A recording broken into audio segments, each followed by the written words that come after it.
Remarks of the President to the American Newspaper Publishers Association, Waldorf Astoria Hotel, New York City, April 27, 1961. Mr. Chairman, ladies and gentlemen, I appreciate very much your generous invitation to be here tonight. You bear heavy responsibilities these days, and the article I read some time ago reminded me of how particularly heavily the burdens of present-day events bear upon your profession. You may remember that in 1851, the New York Herald Tribune, under the sponsorship and publishing of Horace Greeley, employed as its London correspondent an obscure journalist by the name of Karl Marx. We are told that foreign correspondent Marx, stone broke, and with a family ill and undernourished, constantly appealed to Greeley and managing editor Charles Dana for an increase in his munificent salary of $5 per installment, a salary which he and Ingalls ungratefully labeled as the lousiest petty bourgeois cheating. But when all his financial appeals were refused, Marx looked around for other means of livelihood and fame, eventually terminating his relationship with the Tribune and devoting his talents full-time to the cause that would bequeath to the world the seeds of Leninism, Stalinism, revolution, and the Cold War. If only this capitalistic New York newspaper had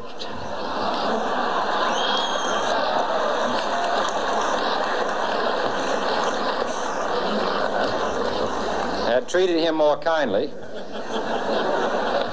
if only Marx had remained a foreign correspondent, history might have been different.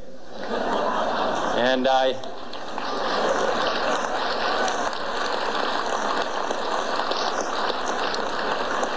hope all publishers will bear this lesson in mind the next time they receive a poverty-stricken appeal from a small increase in the expense account from an obscure newspaper man.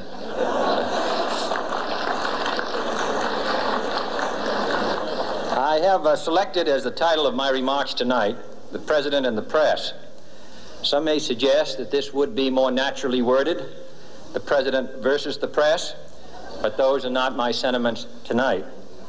It is true, however, that when a well-known diplomat from another country demanded recently that our State Department repudiate certain newspaper attacks on his colleagues, it was unnecessary for us to reply that this administration was not responsible for the press, for the press had already made it clear that it was not responsible for this administration.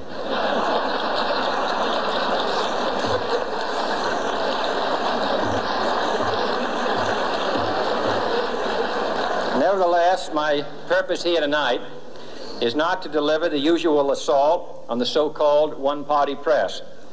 On the contrary, in recent months, I have rarely heard any complaints about political bias in the press, except from a few Republicans. Nor is it my purpose tonight to discuss or defend the televising of presidential press conferences. I think it is highly beneficial to have some 20 million Americans regularly sit in on these conferences to observe, if I may say so, the incisive, the intelligent, and the courteous qualities displayed by your Washington correspondents. Nor, finally, are these remarks intended to examine the proper degree of privacy which the press should allow to any president and his family. If, in the last few months, your White House reporters and photographers have been attending church services with regularity, that has surely done them no harm.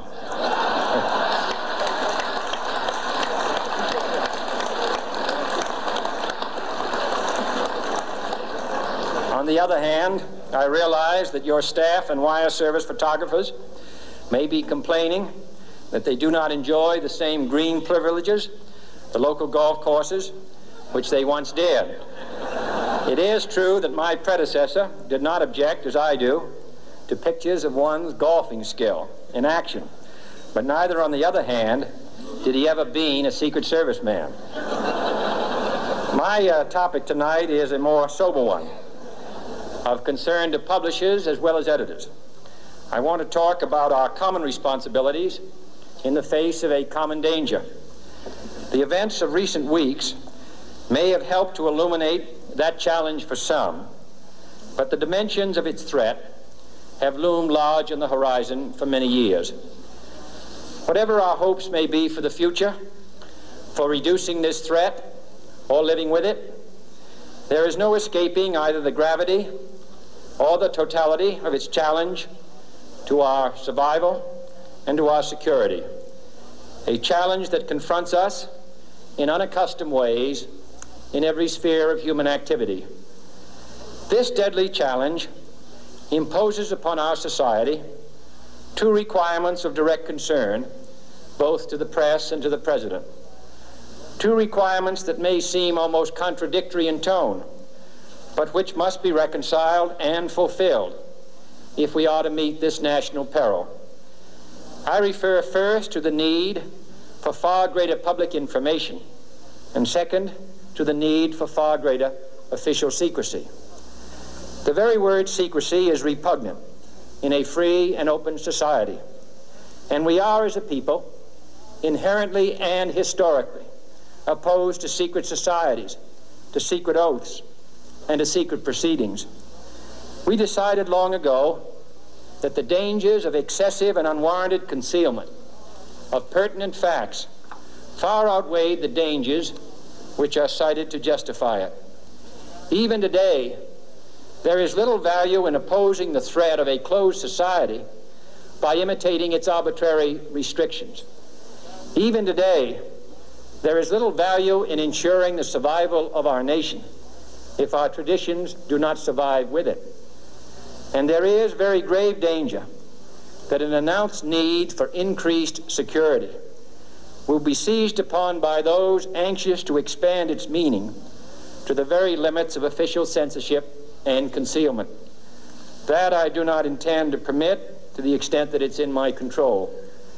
And no official of my administration, whether his rank is high or low, civilian or military, should interpret my words here tonight as an excuse to censor the news, to stifle dissent, to cover up our mistakes, or to withhold from the press and the public the facts they deserve to know. But I do ask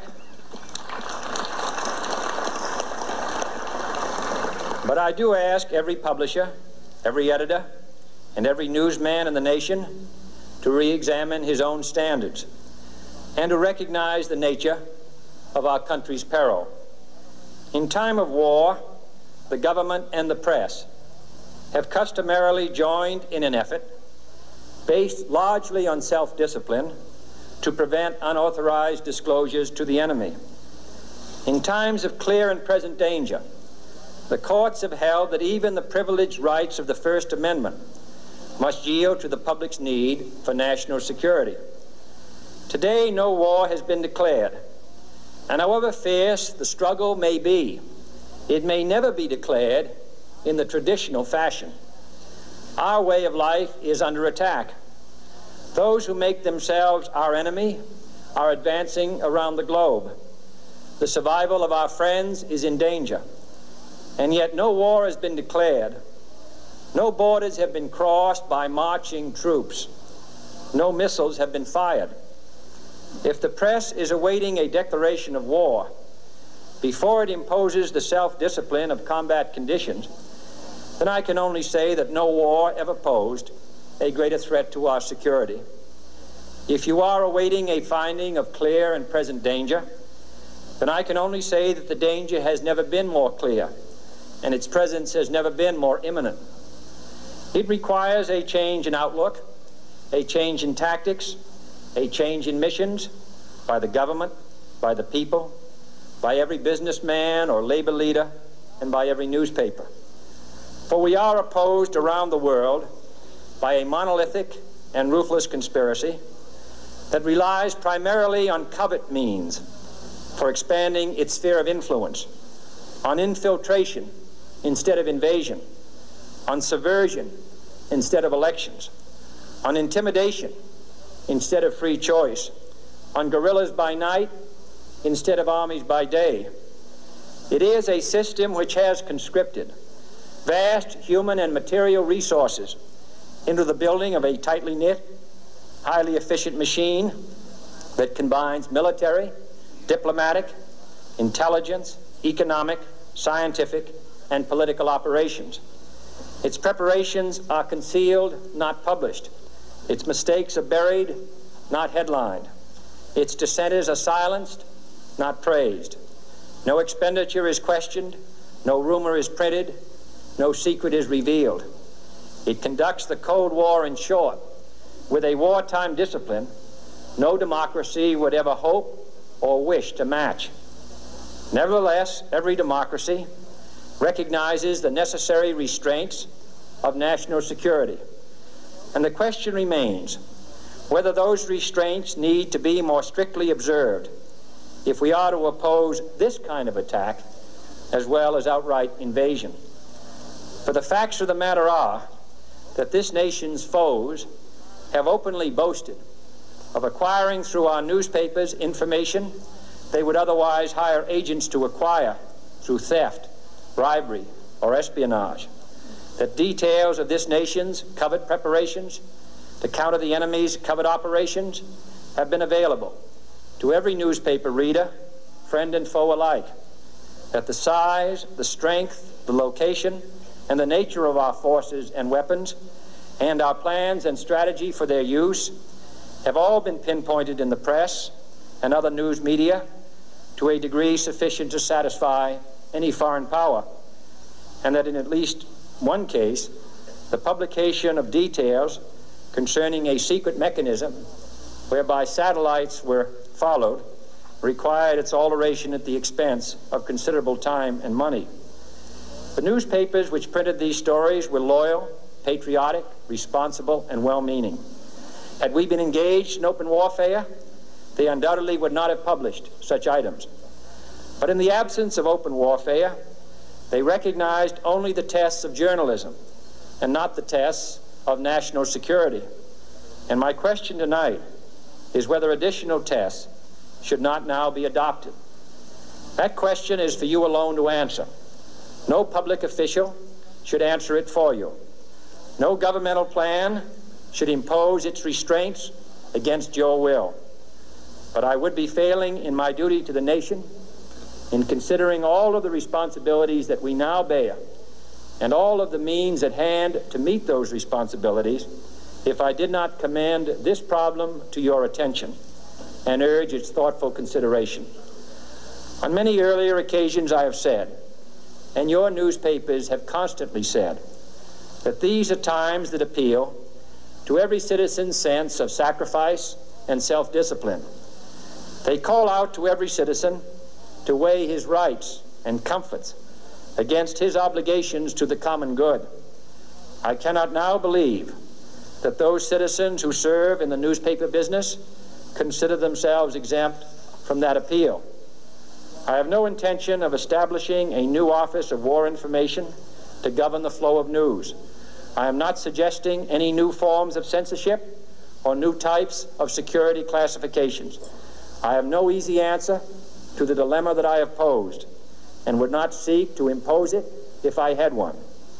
But I am asking the members of the newspaper profession and the industry in this country to re-examine their own responsibilities, to consider the degree and the nature of the present danger, and to heed the duty of self-restraint which that danger imposes upon us all.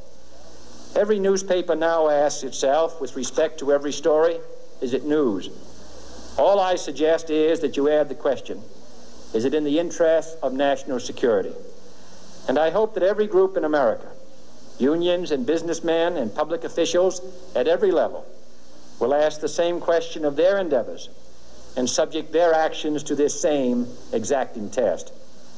And should the press of America consider and recommend the voluntary assumption of specific new steps or machinery, I can assure you that we will cooperate wholeheartedly with those recommendations.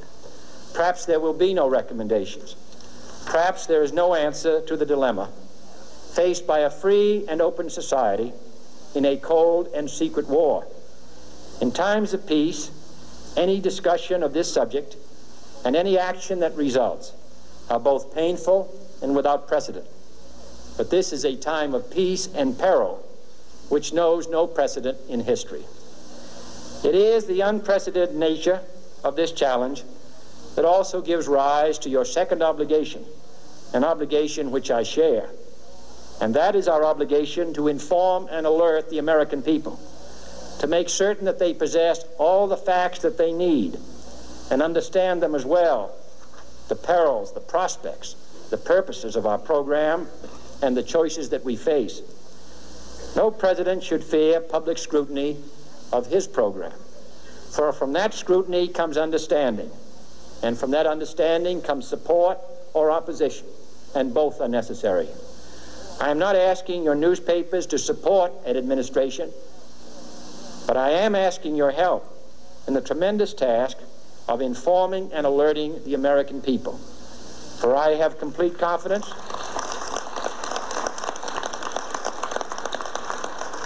in the response and dedication of our citizens whenever they are fully informed. I not only could not stifle controversy among your readers, I welcome it. This administration intends to be candid about its errors. For as a wise man once said, an error doesn't become a mistake until you refuse to correct it. We intend to accept full responsibility for our errors, and we expect you to point them out when we miss them.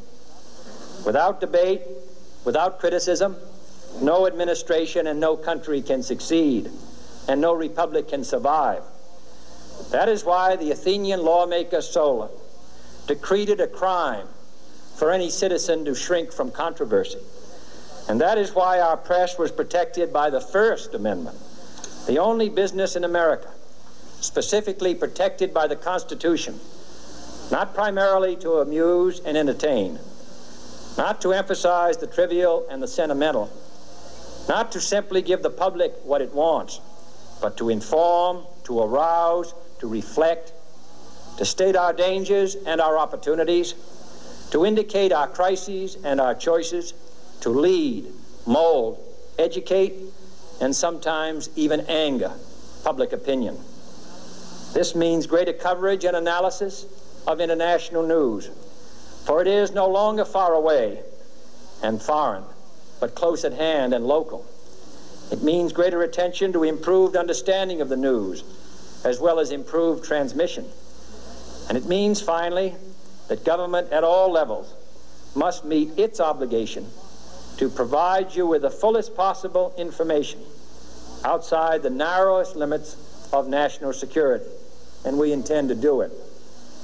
It was early in the 17th century that Francis Bacon remarked on three recent inventions already transforming the world: the compass, gunpowder, and the printing press. Now the links between the nations, first forged by the compass, have made us all citizens of the world, the hopes and threats of one becoming the hopes and threats of us all. In that one world's effort to live together, the evolution of gunpowder to its ultimate limit has warned mankind of the terrible consequences of failure. And so it is to the printing press, to the recorder of man's deeds, the keeper of his conscience, the courier of his news, that we look for strength and assistance, confident that with your help, man will be what he was born to be, free and independent.